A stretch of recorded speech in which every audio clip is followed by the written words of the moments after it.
Good morning everyone. How are you all? Hope you are all safe. Today we are going to study English chapter number 6 traffic lights.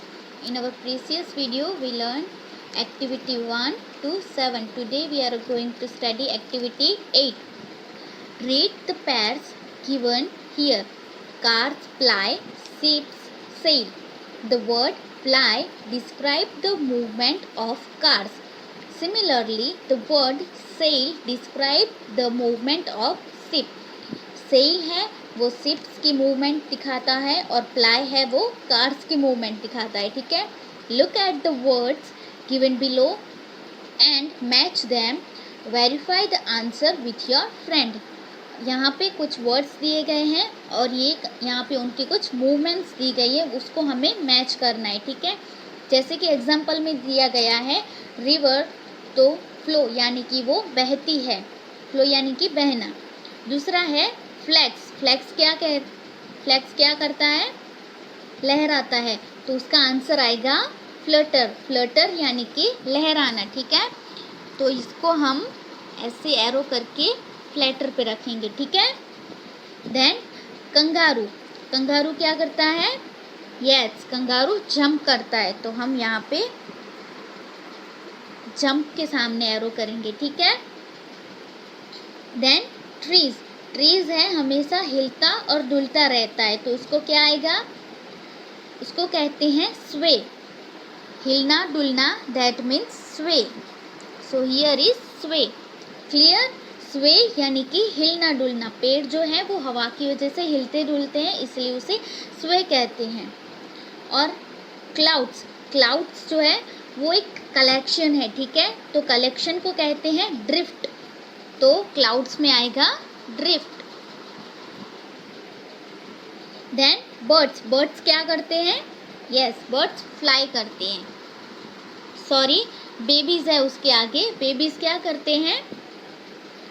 अब 3 ही बच्चे हैं. Fly करते हैं, swim करते हैं कि crawl करते हैं? यस, क्रॉल करते हैं. Crawl that means रेंगना.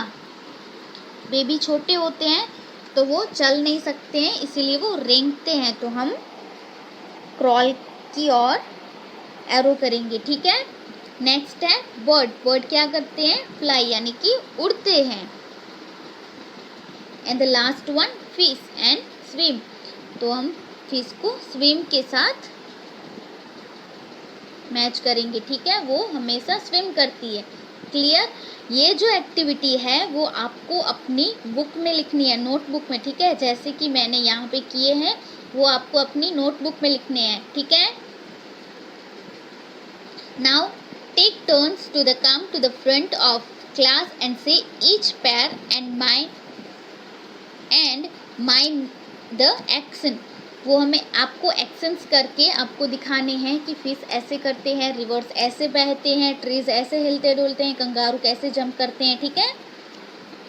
Now activity number 9. Study the following sentences taken from the lessons. There is so much traffic on the road today. Some cows came to the middle of the road. The words on, to and off show position और direction. On, to और off जो words हैं वो या तो position दिखाते हैं या तो फिर कोई डायरेक्शन दिखाते हैं.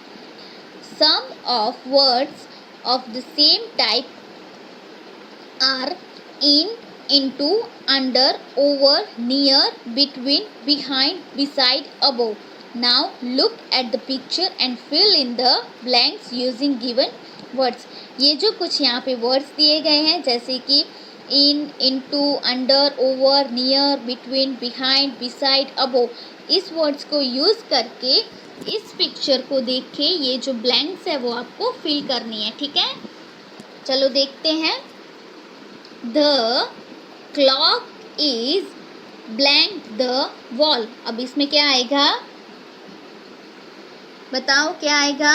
क्लॉक है वो दीवार के ऊपर है. यस, द आंसर आएगा on. The clock is on the wall. देख रहा है, ये वॉल है और ये क्लॉक है. ठीक है. Next, the ball is blank the table. अब आपको बॉल कहीं दिख रही है? यस, इट्स टेबल के नीचे है, तो नीचे को कहते हैं अंडर। तो हम यहाँ पे लिखेंगे under. The ball is under the table. Ball जो है वो टेबल के नीचे है। The cat is blank the arm chair. Cat जो है वो आर्म चेयर के बाजू में है, तो बाजू में को क्या कहते हैं? नियर। तो आंसर आएगा, सॉरी, बिसाइड्स कहते हैं, यानी कि उसके ठीक बाजू में है। The cat is beside the arm chair. ठीक है। The table is near the arm chair. अब नियर आएगा। ठीक है।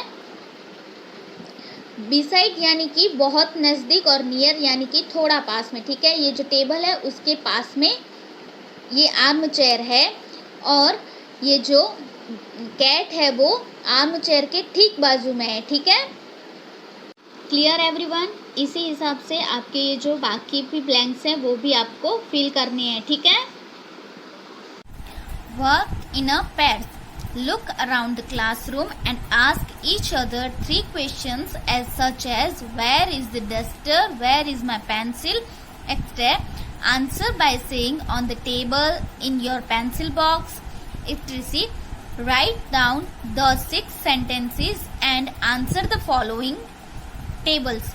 यहाँ पे एक टेबल दी गई है, एक है क्वेश्चंस की, दूसरी है आंसर्स की। ठीक है। ये आपको क्लासरूम में करनी है, लेकिन आप घर में भी कर सकते हो। जैसे कि क्वेश्चन आप पूछ के वेयर इज द क्लॉक, और इसका आंसर आता है in the clock is in the wall, sorry on the wall. ठीक है। आपको यहाँ पे लिखना है where is the clock question mark, and then answer लिखना है, sorry, It is on the wall, full stop। ठीक है। समझ में आ गया? वैसे ही आप कुछ भी क्वेश्चंस बना सकते हो, जैसे कि where is the dustbin, where is the cup pot, where is the TV, where is the table. Okay. आपको इसमें क्वेश्चंस लिखने हैं और इसमें आपको इसके आंसर्स लिखने हैं। जैसे कि मैंने लिखा हुआ है वेयर इज द क्लॉक, और इसका आंसर है it is on the wall, table, sorry, wall के ऊपर है। ठीक है। आज के लिए हम इतना ही देखेंगे, दूसरा हम दूसरे वीडियो में देखेंगे। ठीक है। तब तक के लिए बाय बाय।